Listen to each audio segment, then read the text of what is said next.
அனைத்து நண்பர்களுக்கும் வணக்கம். உங்கள் ஆஸ்ட்ரோ பழனிசுவாமிகள் பேசுகிறேன். இந்த காணொளியில ரிஷபம் ராசி அல்லது ரிஷப லக்னத்தில் நீங்க பிறந்திருக்கீங்கன்னாக்க உங்களுக்கு வரக்கூடிய வாழ்க்கை துணைவர் இப்படிப்பட்டவரா என்ற தலைப்புல வாழ்க்கை துணைவருடைய குணநலன்கள், வாழ்க்கை துணைவர் எந்த திசையிலிருந்து வருவார், வாழ்க்கை துணைவரின் பெயரின் முதல் எழுத்து என்னவாக இருக்கும், இதையெல்லாம் நம்ம பொது பலனாக பார்க்கலாம். மேலும் ரிஷபத்துக்கு அமையக்கூடிய வாழ்க்கை எப்படி இருக்கும், குடும்ப வாழ்க்கை எப்படி இருக்கும் என்பதை பற்றியும் இந்த பதிவுல டீடைலா பார்க்கலாம்.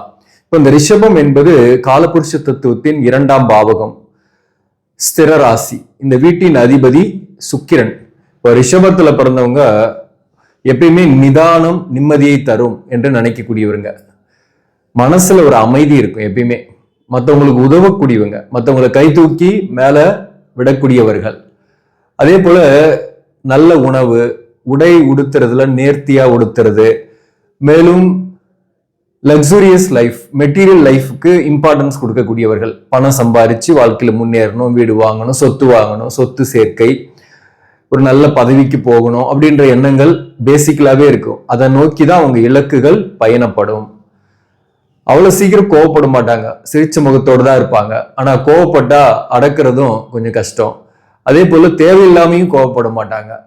அதே போல இவங்களை பகைச்சிக்கிட்டாக மனசுல வச்சுக்குவாங்க, அவங்களோட விட்டு உறவை கட் பண்ணிடுவாங்க. இவங்களோட நேருக்கு நேரம் மோதி ஜெயிக்கிறது என்றது கண்டிப்பா முடியாது.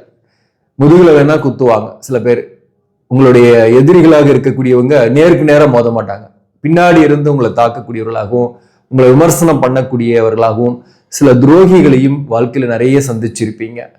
இப்போ உங்களுக்கு வரக்கூடிய வாழ்க்கை துணைவரை பொறுத்தவரையிலும் எப்படி இருப்பாங்க அப்படின்னாக்க, இந்த ரிஷபத்துக்கு 7ஆம் பாவகம் என்பது விருச்சகம். விருச்சகத்தின் அதிபதி செவ்வாய். இதை பேஸ் பண்ணி தான் உங்களுக்கு அமையக்கூடிய வாழ்க்கை துணைவர் இருப்பார். இப்போ உங்களுக்கு பாத்தீங்கன்னாக்க ஒரு பாதுகாப்பான ஒரு அரணாக இருப்பாரு. அதே போல வெளிப்பார்வைக்கு ஒரு கடுமையாக தெரிந்தாலும் ஆழமான அன்பு உங்க மேல வச்சிருப்பார். பார்க்கறதுக்கு நல்ல தோற்ற பொலிவு இருக்கும், ஒரு கம்பீரமான தோற்றம் இருக்கும், அல்லது கண்கள் அழகாக இருக்கும். கொஞ்சம் ஹைட் கம்மியா இருந்தா கூட ஒரு கம்பீரமான தோற்றமே இல்லைன்னா கூட கண்கள் அழகாவும் முகம் அழகாவும் இருக்கும். அதே போல காதல் ஏற்பட்டு கல்யாணம் பண்றதுக்கு நிறைய வாய்ப்புகள் உண்டு. ரிஷபத்துல பிறந்தவங்க காதலை விரும்பக்கூடியவர்கள். அதே போல இவங்களுக்கு வரக்கூடிய வாழ்க்கை துணைவரை பொறுத்தவரையிலும் எமோஷனல் இம்பேலன்ஸ் இருக்கும். ரிஷபத்தில் பிறந்தவங்க கொஞ்சம் பிடிவாதம் இருக்கும். அதே பிடிவாதம் இவங்களுக்கு வரக்கூடிய வாழ்க்கை துணைவருக்கும் இருக்கும். அதே போல இவங்க மேல ரொம்ப பொசசிவா அன்பு காட்டுறாங்கன்னாக்கா அதை ஏத்துக்க மாட்டாங்க. பொதுவா ரிஷபத்துல பிறந்தவங்களுக்கு எப்பயுமே நம்மள சுத்தியே இருக்கிறாங்க, நம்ம கூடவே இருக்கணும் அப்படின்றது கொஞ்சம் விரும்ப மாட்டாங்க. மற்ற விஷயங்கள்லயும் கொஞ்சம் கவனம் செலுத்தணும்னு நினைப்பாங்க. ஆனா இவங்களுக்கு வரக்கூடிய வாழ்க்கை துணைவர் ரொம்ப பொசசிவா இருப்பாங்க. நமக்கு தான், நாம தான் பேசணும், மற்றவங்க யாரும் பேசக்கூடாது அப்படின்ற எண்ணங்கள் இருக்கு. கொஞ்சம் சந்தேகங்களும் இருக்கும். இவங்களுக்கு வரக்கூடிய வாழ்க்கை துணைவருக்கு கொஞ்சம் சந்தேக குணமும் இருக்கும். அதனாலையும் கருத்து வேறுபாடுகளும் சில பிரச்சனைகளும் இருக்கும். இருவருக்குமே பிடிவாதம் இருக்கிறதுனால கருத்து வேறுபாடுகள் அவ்வப்போது ஏற்படும். ஆனாலும் பெரும்பாலும் விட்டு கொடுக்க மாட்டாங்க. அவங்கள பத்தி குறைவாக பேசி இருக்க மாட்டாங்க, சிறப்பா தான் பேசுவாங்க. எவ்வளவுதான் அவங்களுக்குள்ள கருத்து வேறுபாடு பிரிவினை வீட்டுக்குள்ள இருந்தாலையும் 4 செவத்துக்குள்ளதான் இருக்கும். அது வெளியே கொண்டு வர்றதுக்கு வாய்ப்பு ரொம்ப குறைவு. ரேர் கேசஸ் 1-2% பீப்புள்ஸ் அதை வெளியே பேசுவாங்களே தவிர 98-99% ஆஃப் பீப்புள்ஸ் வெளியே பெரும்பாலும் குடும்ப விவகாரத்தை 4 செவத்துக்குள்ள இருக்கக்கூடிய கணவன் மனைவி விஷயத்த வெளியே சொல்றதுல விட்டு கொடுக்கறதும் இல்லை. ரிஷபத்துல பிறந்தவங்க பொறுத்தவரையிலும் பிள்ளைங்க மேல நிறைய பாசம் வச்சிருப்பாங்க. ஆனா பிள்ளைங்களாலதான் நிறைய மன வருத்தமும் அடைவாங்க, பிள்ளைங்களால பாதிப்படைவாங்க. பிள்ளைங்க இவங்க பேச்சு கேட்க மாட்டாங்க, அல்லது பிள்ளைங்களை விட்டு பிரிஞ்சிருப்பாங்க. சின்ன குழந்தைங்களா இருக்காங்கன்னா அவங்களுக்கு ஹெல்த் இஷ்யூஸ் அதிகமா இருக்கும். அந்த ஹெல்த் இஷ்யூஸ்னால இவங்களுக்கு மனவேதனைகள் நிறையவே வரும். அதே போல இவங்களுக்கு வரக்கூடிய வாழ்க்கை துணைவரை பொறுத்தவரையிலும் கோபம் அதிகமா இருக்கும். அதுதான் முக்கியமான பாயிண்ட். அதனாலதான் நிறைய பிரச்சனைகளும் சச்சரவுகளும் வரும். ஏன்னா செவ்வாய் என்னாவே வேகம், கோபம். அந்த வகையில இவங்களுக்கு வரக்கூடிய வாழ்க்கை துணைவரை பொறுத்தவரையும் ரொம்ப கோவப்படுவாங்க. எதுலயும் ஒரு குறை காண்பவராகவும் இருக்க வாய்ப்பு உண்டு. சில பேருக்குலாம் எதை செஞ்சாலையும் குறை காண்றாரு, எதை செஞ்சாலையும் நிறைவா இல்லை அப்படின்ற மாதிரியான திங்கிங் இருக்கும். அப்படிப்பட்ட ஒரு வாழ்க்கை துணைவர் வர்றதுக்கும் வாய்ப்பு உண்டு. ஒரு எமோஷனல் இம்பேலன்ஸ் இருக்குன்னு அதுதான் சொன்னேன் நான். அதாவது ஒண்ணு அதிகமா கோவப்படுவாங்க, இல்லைன்னா ரொம்ப சைலண்டா இருப்பாங்க சில நேரங்கள்ல. அதாவது ஒரு எமோஷனலா ரொம்ப பொசசிவா இருக்கக்கூடியவங்களாக இருப்பாங்க. அதாவது தன்கிட்ட மட்டும்தான் பேசணும், மற்றவங்க கிட்ட பேசக்கூடாது, அல்லது வேற பெண்கள் கிட்டயோ அல்லது சப்போஸ் வாழ்க்கை துணைவர் கணவராக இருக்கிறாரு, அந்த கணவர் வேற தொழில் ரீதியாக கூட வேற யார்ட்டையாவது பேசும்போது அதை விரும்ப மாட்டாங்க. அதை குடும்ப வாழ்க்கையில் அது பிரச்சனைகளை உருவாக்கக்கூடியதாகவே இருக்கும். அப்படிப்பட்டவருக்கு அது அதிகமான அன்பு, அதிகமான பிடிவாதம், அதிகமான நேசிப்பு காரணமாக தான் இந்த ரிஷபத்துல பிறந்தவங்க சம்டைம்ஸ் பிரிஞ்சிடுறது அல்லது பிரிந்து இருக்கக்கூடிய சூழ்நிலையை சந்திக்கக்கூடிய சூழ்நிலை ஏற்படுறது. ஒரு தற்காலிக பிரிவு கூட சில பேருக்கு போகும். அது ஜாதகத்துல தோஷங்கள் இருக்கும் பட்சத்துல கலஸ்தர தோஷம் 2 பேருக்குமே இருக்கு, செவ்வாய் தோஷம் ஒருத்தருக்கு இருந்து ஒருத்தருக்கு இல்லை, அதே போல தாரதோஷம் இருக்கு, மாங்கல்ய தோஷம் இருக்கு, அது சரியான பொருத்தம் இல்லாம இருக்கு. அப்படிப்பட்டவர்களுக்கு தான் இந்த பிரிவுகள் என்பது நிரந்தர பிரிவாக இருக்கும். அப்படி இல்லைனாக ஒரு தற்காலிக பிரிவோட ஒரு தொழில் காரணமா பிரிஞ்சிருக்கிறது அல்லது ஒரு சம்டைம்ஸ் ஒரு சண்டை போட்டே கூட கொஞ்ச நாள் பிரிஞ்சிருந்து அப்புறம் சேர்றது, இதெல்லாமே இவங்க வாழ்க்கையில ஏற்படுது. அடுத்ததாக இந்த ரிஷபத்துக்கு வரக்கூடிய வாழ்க்கை துணிவர் எந்த திசையிலிருந்து வருவார்? முக்கியமா 7ஆம் பாவகம் என்பது விருச்சகம் குறிக்கக்கூடிய திசை வடக்கு. ஆனா செவ்வாய் குறிக்கக்கூடிய திசை தெற்கு. அப்போ வடக்குல இருந்து வரலாம், தெற்குல இருந்து வரலாம். இவங்க பிறந்த ஊர்ல இருந்து சொல்றேன், வடக்கு தெற்கு அல்லது திசைகளில் இருந்து இவங்களுக்கு வாழ்க்கை துணைவர் வருவார். இந்த 7ஆம் அதிபதியாக வரக்கூடிய செவ்வாய் பாத்தீங்கன்னாக்க சப்போஸ் சிம்மத்துல இருக்குன்னு வச்சுங்களேன், உங்க ஜாதகத்துல கிழக்குல இருந்து வருவாங்க அப்படின்னு சொல்லலாம்.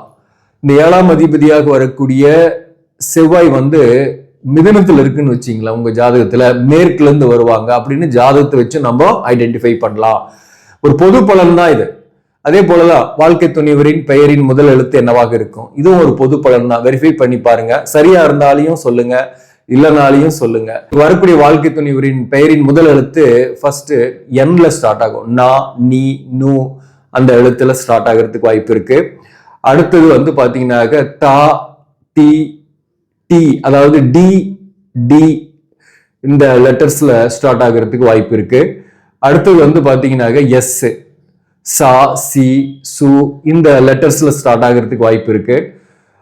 சில பேருக்குலாம் சவுண்ட் ஹான்ற சவுண்டோ அல்லது பெயரின் கடைசி இன்னு முடிகிற மாதிரியோ இருக்கும். ஸோ இது ஒரு பொது பலன் தான், செக் பண்ணி பாருங்க. இப்போ இந்த ரிஷப ராசிக்காரங்க எந்த ராசியோட திருமணம் செய்யாம இருக்கிறது நல்லது அப்படின்னாக்க, ரிஷபத்துக்கு தனுசு ராசி சஷ்டகம், அதே போல ராசி அதிபதி பொருத்தமும் வராது. ரிஷபம் என்பது சுக்கிரனோட வீடு, தனுசு என்பது குருவோட வீடு. குரு சுக்கிரன் 2 பேரும் சேர முடியாது, எதிர் துருவங்கள். சப்போஸ் லவ் பண்ணி கல்யாணம் பண்ணிடுறோம், இந்த மாதிரி சூழ்நிலையில கருத்து வேறுபாடோடையே இருக்கும், தோஷங்கள் இல்லைனாக.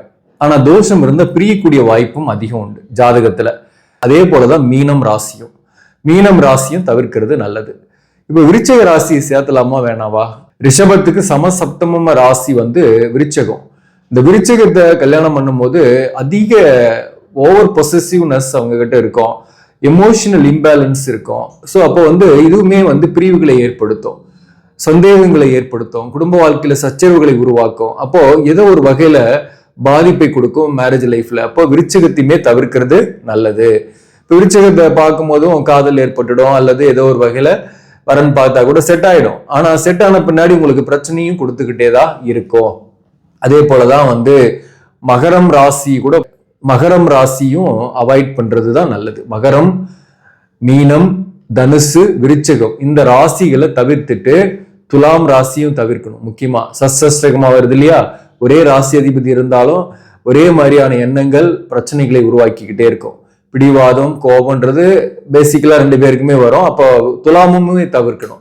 மற்ற ராசிகள்லாம் பார்க்கலாம், பட் ஜாதக பொருத்தம் தான் ஃபைனலான டெசிஷன் எடுக்கிறதுக்கு உதவும். அப்போ ஜாதக பொருத்தமும் பார்த்து தான் நீங்க முடிவு எடுக்கணும். அடுத்தது பாத்தீங்கன்னாக்க, இவங்களுக்கு வரக்கூடிய வாழ்க்கை துணிவர் எந்த ஏரியாவில், அவங்க வீடு இருக்கக்கூடிய பகுதி எப்படிப்பட்ட சூழ்நிலையில் இருக்கும் அப்படின்னாக்க, பொதுவாக இவங்களுக்கு வரக்கூடிய வாழ்க்கை துணிவர் இருக்கக்கூடிய இடத்துல பாத்தீங்கன்னாக்க ஒரு அம்மன் கோயில், மாரியம்மன் கோயில் போன்றவை இருக்கும். வெளியில பாத்தீங்கன்னா ஒரு நீர் தேக்கம், ஒரு சின்டெக்ஸ் டேங்க் வச்சு தண்ணி இருக்கக்கூடிய ஏரியா, அல்லது ஒரு வாய்க்கால் போறது, ஒரு ஏரி இருக்கும் தூரத்துல, அல்லது ஒரு குளம் இருக்கலாம், ஒரு நீர்நிலை அல்லது விவசாய தோட்டங்கள் இருக்கக்கூடிய இடம் இருக்கிறதுக்கு வாய்ப்பு இருக்கு. சில பேருக்கு வீட்டுக்கு முன்னாடி கொஞ்சம் வெட்ட வெளியா கூட இருக்கும், காலி மனை இருக்கிறதுக்கு வாய்ப்பு இருக்கு. அதுல தண்ணி தேக்கங்கள் இருக்கலாம், அல்லது அந்த இடத்துல வந்து ஏதோ ஒரு பைப் லைன் போகிறதுக்கு வாய்ப்பு இருக்கு. இந்த மாதிரி ஒரு நீர் தேக்கம் இருக்கும் அருகாமையில, அல்லது கிணறு இருக்கும், அல்லது குளம் இருக்கும், அல்லது வந்து விவசாய நிலங்கள் இருக்கும். ஏதோ ஒரு வகையில வந்து ஒரு கோவிலும் கண்ணுக்கு எட்டின தூரத்துல ஒரு அம்மன் கோவில் இருக்கும். ஒரு அரச மரமோ அல்லது ஒரு ஆலமரமோ ஒரு பெரிய மரமோ இருக்கிறதுக்கும் வாய்ப்புகள் உண்டு அந்த ஏரியாவில். ஸோ அப்போ வந்து பாத்தீங்கன்னாக்க உங்களுக்கு வரக்கூடிய வாழ்க்கை துணைவர் ஓரளவுக்கு வந்து பாத்தீங்கன்னா ஒரு ஆன்மீக சம்பந்தப்பட்ட ஒரு வாழ்க்கை துணைவராகவும் அதிகமான ஆன்மீகத்தில் ஈடுபாடு கொண்டவராகவும் வர்றதுக்கு நிறைய வாய்ப்புகள் உண்டு. கோபம் ஒரு பக்கம் இருக்கும், குணமும் இருக்கும். இவங்களுக்கு வரக்கூடிய வாழ்க்கை துணைவர் வந்து ரிஷபத்துக்கு பாதுகாப்பு அரணாக இருப்பார்.